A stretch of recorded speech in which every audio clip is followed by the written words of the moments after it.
audio, bisa berupa animasi, bisa berupa di dalamnya ada yang namanya elemen interaktif. Jadi kalau MPI ini, saya singkat MPI saja Bapak Ibu. MPI ini dia kita yang membuatnya, tapi anak-anak yang menggerak tujuan dari penggunaan MPI ini supaya pengalaman pembelajaran itu lebih dinamis. Jadi kita tidak hanya satu arah saja, tetapi bisa dari anak pada kita, bisa dari kita kepada anak, saling mengisi. Kemudian lebih menarik, dinamis,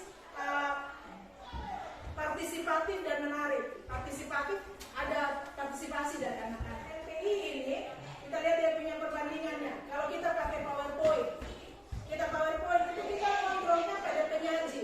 Jadi kita yang pegang dia punya tombol, kita tinggal tentukan mau tentang slide 1, kita buka slide 1 dan seterusnya. Tetapi kalau dari MPI, kontrolnya pada pengguna. Dalam pembelajaran yang saya buat, saya menggunakan metode pembelajaran SOLE.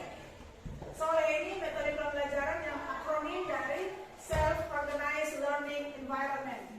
Jadi, ini maksudnya metode pembelajaran yang berpusat pada murid.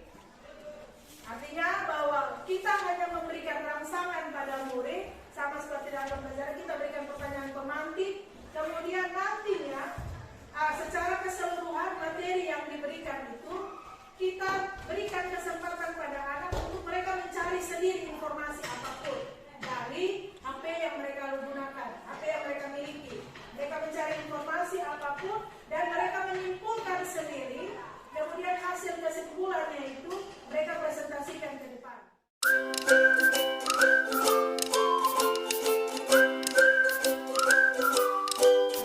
Jadi Bapak Ibu semua, inilah praktik baik saya yang saya sampaikan pada Bapak Ibu semua, dan saya berharap bahwa yang pertama kita harus lebih mengakses informasi yang diberikan supaya kalau ada kegiatan